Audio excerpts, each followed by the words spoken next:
जब पत्नी धोखा दे दे, माँ बाप धोखा दे दे, भाई धोखा दे दे, उस समय मनुष्य को जब पति से विवाद हो, पत्नी से विवाद हो, पत्नी से विवाद हो, पति से विवाद हो, माता पिता से विवाद हो जाए तो फिर संसार से अलग हो जाना चाहिए। सोच लेना भगवान की इच्छा है तब मनुष्य को वैराग्य होता है। मकान घर की ग्लानि, घर में वैराग्य होता है परिवार के दुख से, तब मनुष्य साधु बनता है। ऐसे थोड़ी बनता है। परिवार की विभीषण को घर से वैराग्य हुआ, रावण के लात मारने से विभीषण राम को मिले।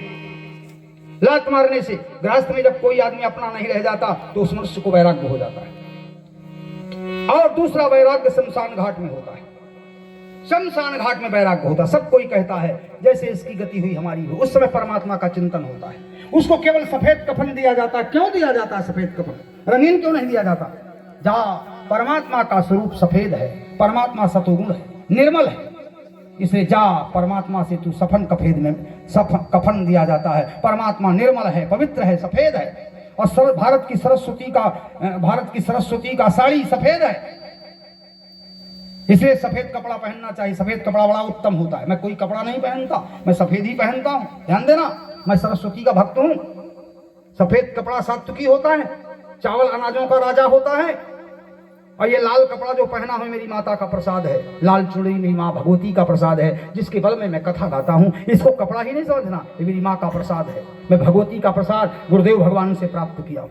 आप देखे होंगे भगवान कृष्ण काली कमरी ओढ़ते थे, उनके गुरुदेव का प्रसाद था। दुर्वासा ऋषि उनके गुरु हैं, काली कमरी दिया था। हे कृष्ण, जिसको तू काली कमरी ओढ़ा देगा वैराग्य हो जाएगा और तुझे देखकर मनमोहित हो जाएगा। तब से उनके गुरुदेव ने कहा था, कमरी ओढ़ के तू नाचेगा, गाएगा, बांसुरी बजाएगा तो संसार में मनमोहन हो जाएगा, मोहिनी हो जाएगा, मोहिनी।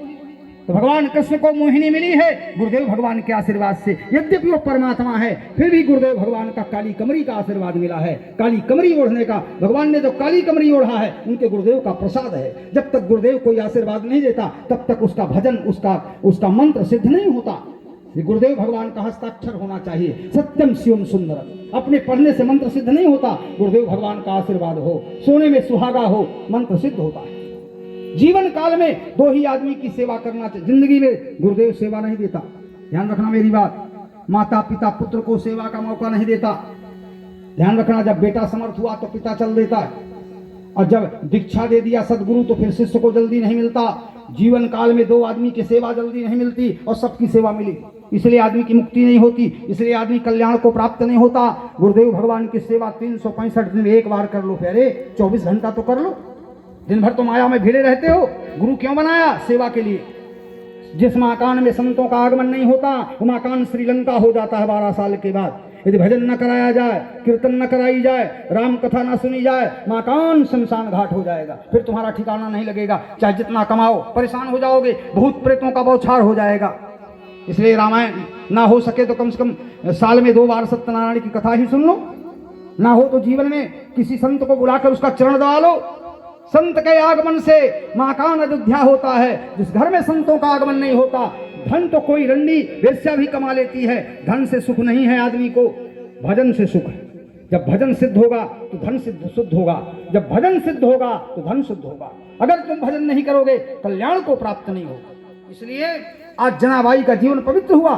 केवट ने कहा है, मुझे धन नहीं चाहिए राम, तेरा दर्शन चाहिए, तेरा दर्शन चाहिए। तेरा दर्शन हो जाएगा तो मेरा जीवन भक्ति और वैराग्य से भर जाएगा।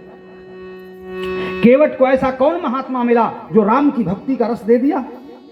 केवट को भरद्वाज याज्ञवल्क्य ऋषि मिले, दोनों गंगा पार हो रहे थे, तो केवट को राम मंत्र दिया और कहा, बेटे अब इस नाव में हम बैठे, जिस नाव में गुरुदेव बैठ जाए तो नाव में संसार के व्यक्ति को नहीं बैठाना।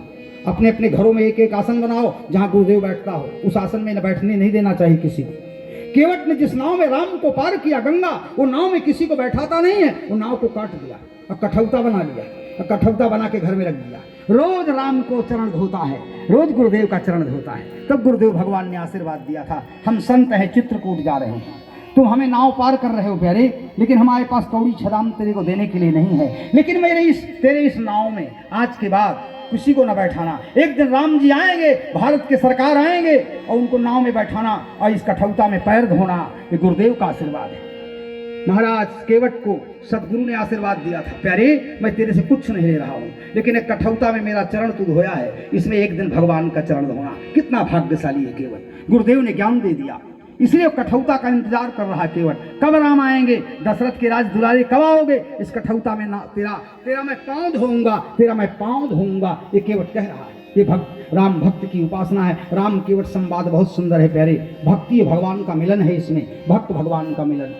मेरी कथा में समय घड़ी न देखो, मेरी कथा में समाधि का विषय है, जो बैठ गया उठ नहीं सकता है, मेरा दावा है। मेरी कथा में मोहिनी है प्यारे, लोग समय को भूल जाते हैं। मेरी कथा में आवाजें बंद हो जाती हैं, क्योंकि मैं जो बोल रहा हूँ महामाया का प्रसाद है, जो मैं बोल रहा हूँ ये महामाया भगवती का प्रसाद है। मैं उसका भक्त हूँ ना, महामाया भगवती